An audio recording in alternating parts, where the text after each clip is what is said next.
Es sin duda el conflicto más sangriento de toda la historia de los humanos.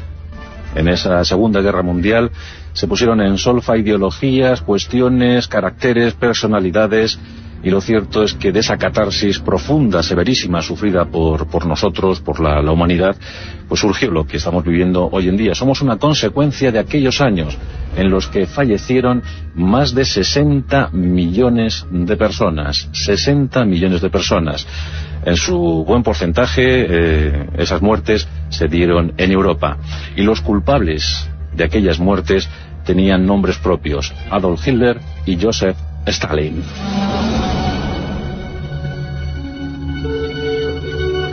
Realmente el causante de la guerra a nadie escapa que fue Adolf Hitler, el jefe de los nacionalsocialistas, un hombre atormentado desde su mismísima infancia, y es que albergaba una secretísima duda.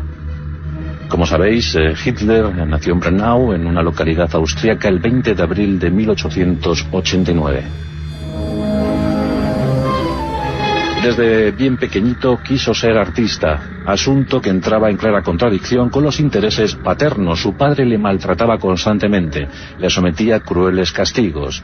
Decía que su hijo era ciertamente un inútil.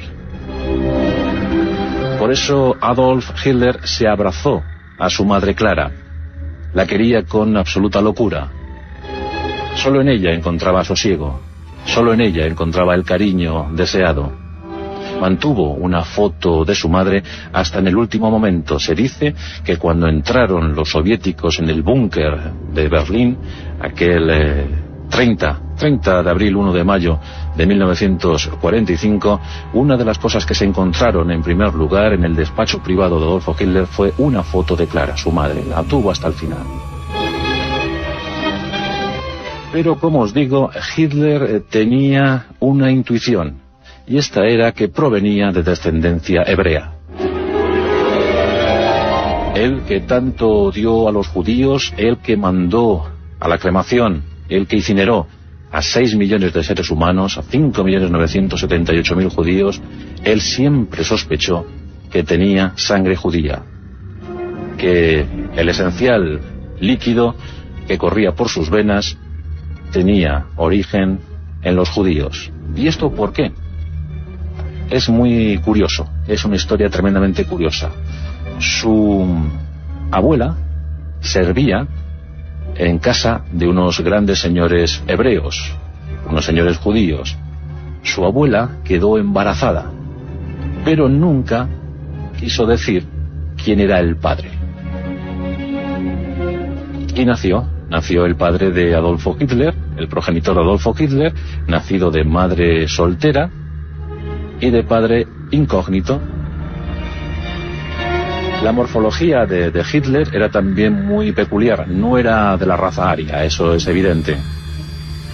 Y él creía que incluso su nariz daba a entender ese origen judío, y siempre pensó que su abuela había tenido algo que ver con alguno de aquellos judíos a los que servía, y que por eso nunca quiso revelar el auténtico padre. El abuelo paterno de Hitler bien pudo ser judío.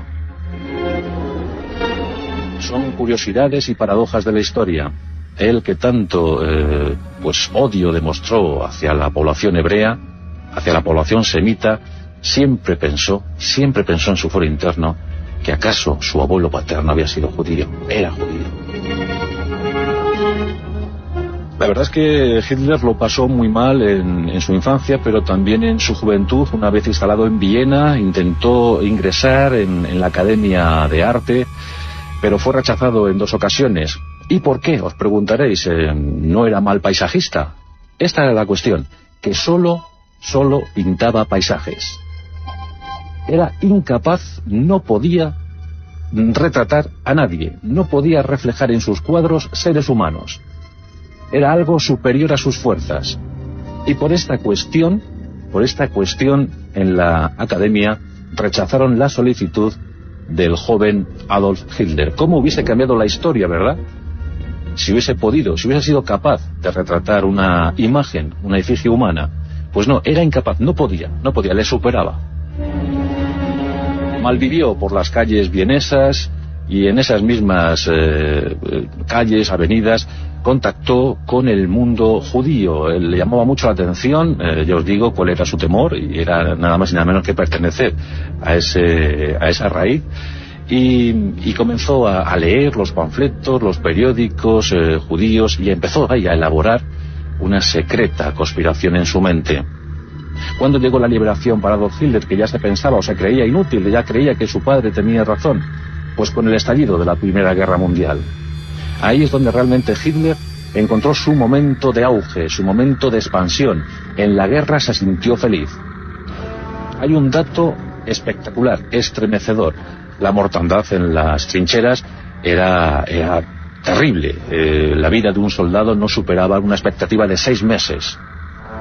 Sin embargo, Adolf Hitler, que sirvió como enlace, como mensajero, de cualquier forma, de cualquier situación, de cualquier oficio, pues Adolf Hitler participó en más de 50 batallas. Su regimiento fue deshecho una y otra vez. Y es más, esa unidad militar alemana tenía un altísimo porcentaje de bajas, tanto que llegaron a pensar que estaba maldita. Bien, pues uno de los pocos supervivientes fue Adolf Hitler. Sobrevivió una y otra vez. Eso le hizo pensar que había sido elegido por la divinidad, que realmente su misión tenía o iba a tener trascendencia. El 11 de noviembre de 1998 las autoridades germanas firmaban la paz de forma sorpresiva. Muchos oficiales, muchísimos soldados consideraron que esto era una puñalada por la espalda.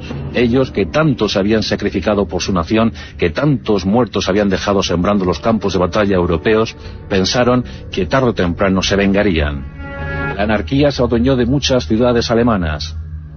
De ese caos, de ese desasosiego, de esa gravísima crisis económica provocada por los excesivos pagos de guerra, surgieron grupos radicales, ideologías extremas. Entre ellas el Partido Nacional Socialista, a cuya cabeza se situó Adolf Hitler en muy pocos años. Por ello, y por algunas intentonas de golpe de Estado, sufrió la cárcel, y en esa cárcel comenzó a confeccionar Mein Kampf, su auténtico ideario político. En enero de 1933 los nazis llegaban al poder. Un imperio, un Reich, que debería durar 1000 años, pero que por fortuna tan solo lo hizo 12. Mientras tanto, en la Unión Soviética ocurrían cosas. Joseph Stalin, instalado en el poder desde el fallecimiento de Lenin, comenzaba a intuir que todos le perseguían, que todos querían vengarse de él, que algunos presentaban siempre signos de conjura, de sedición. En esos años 30 llegaban las famosas purgas estalinistas. Millones de seres humanos sucumbieron víctimas del dictador cruel y sanguinario. Se comenta que si Adolf Hitler llevó a la tumba por su mano a más de 10 millones de seres humanos, entre judíos y sometidos, al margen quedaron, claro está, los fallecidos en combate, las víctimas civiles de los bombardeos, pues se calcula que 10 millones de seres humanos murieron por culpa, por mano directa de Adolf Hitler. Bien, pues en el caso de Stalin esta cifra se dobló, solo en el transcurso de estos años. En el verano de 1937, Stalin, paranoico, absolutamente paranoico a decir de los psiquiatras, pues decretó el fusilamiento de miles de personas. En la Plaza Roja de Moscú, esos fusilamientos alcanzaron la cifra asombrosa de 1.500-2.000 personas diarias. Esto ocurría en 1937, pero previamente Stalin había dejado ya un reguero de sangre. Un hombre pues atormentado también desde la infancia, aquí coincide con Hitler, su padre le maltrataba una y otra vez. Joseph Stalin, nació contrahecho, con ciertos problemas de movilidad, incluso por accidentes en su brazo izquierdo. La verdad es que tenía ciertos complejos de inferioridad ante los demás, y eso posiblemente le hizo ser más agresivo. Pensaron para Joseph que debería ser el seminario lugar donde redimirse de tantas y tantas contrariedades. Y en efecto, estuvo 5 años en el seminario.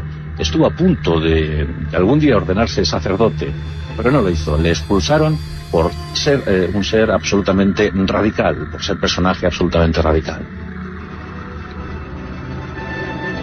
Una leyenda también muy oscura la de Stalin en cuanto a su familia. Su primera mujer falleció por tifus, le dejó un primogénito, Yakov, y este chico tiene una historia tristísima. Yakov con el tiempo se alistaría en las filas del Ejército Rojo, participó en la batalla decisiva de Stalingrado, y ya sabéis que en esa batalla Stalin y Hitler batieron no solamente sus armas, sus ejércitos, sino también sus personalidades. La ciudad, que llevaba nombre del dictador soviético, recibió una orden tajante. Aquellos ejércitos que iban a envolver Stalingrado no deberían retroceder o entregarse al enemigo jamás. El que se dejase capturar o el que huyese ante las balas alemanas sería considerado traidor y por tanto moriría fusilado. Yakov pertenecía a las unidades soviéticas que atacaban Stalingrado, pero tuvo el infortunio de caer prisionero de los alemanes. Estos, una vez conocedores de quién tenían, del cautivo tan ilustre que tenían en sus manos, no decidieron otra cosa sino intentar un canje. Comunicaron a los mandos soviéticos que tenían a Yakov Stalin, tenían al hijo de Stalin, y que le podrían cambiar por algunos oficiales de alta graduación, preferentemente de las SS.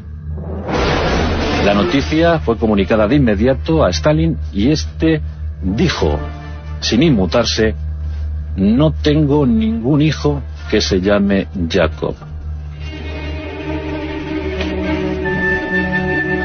Consideró a su hijo traidor a la patria, por el simple hecho de haber sido capturado por el enemigo. Stalin fue un hombre durísimo, durísimo.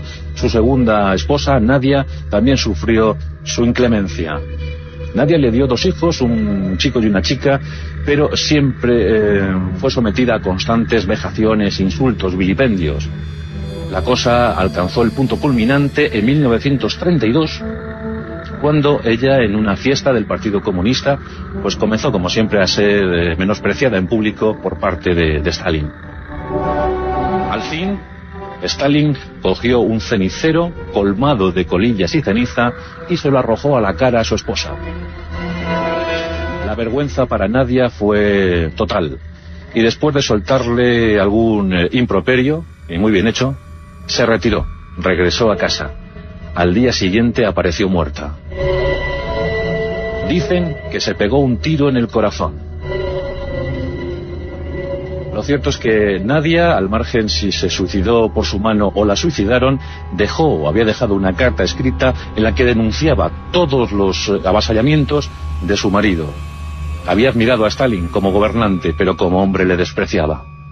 También hay un capítulo oscuro en la vida de Hitler. Aquí vamos contrastando, ¿no?, biografías. La primera novia de Hitler también apareció muerta en extrañas circunstancias en su apartamento, justo antes de iniciar su relación con una modelo alemana que representaba a la perfección el perfil de la raza aria. La modelo se llamaba Eva Braun, una mujer que también fue despreciada constantemente. Eva Braun también admiraba al personaje. Ella se sabía al lado, o al menos lo dejó escrito en sus memorias, se sabía al lado del hombre más importante del mundo, así le denominaba, pero que la tenía abandonada a su suerte, que ni siquiera salían públicamente, ni siquiera había paseos para disfrutar de una primavera o de un otoño. Era una mujer melancólica que, a decir de sus biógrafos, intentó al menos suicidarse en 2 ocasiones. En una de estas oportunidades, Hitler interpeló al doctor que trataba a Eva Braun y le dijo si era realmente un intento de suicidio o era una treta de ella para hacerse merecedora de mejor trato. Cuando el médico le dijo que no, que había sido un intento real de suicidio, Hitler enmudeció y no comentó nada más. Como ya es sabido, en el último instante de resistencia en el búnker, en los momentos finales de la Segunda Guerra Mundial, se casaron para inmediatamente eliminarse. Son vidas tremendas, en un momento dificilísimo para la historia no solo de Europa, sino del mundo, pero con casos extremos en uno y en otro perfil, en una y en otra biografía.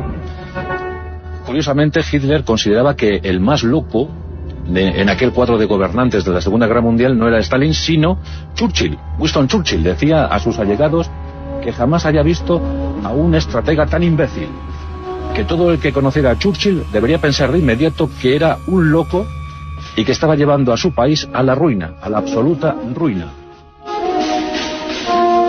Los improperios emanados desde la boca de Adolf Hitler contra Churchill son realmente para confeccionar un reportaje extensísimo. Pero aquí la sorna del premier británico imperó ante todo. Después de escuchar una de las habituales soflamas contra él lanzadas por Hitler, Winston Churchill dijo una frase célebre desde entonces. Churchill afirmó: si Hitler invadiera el infierno, a buen seguro encontraría una manera de defender al diablo.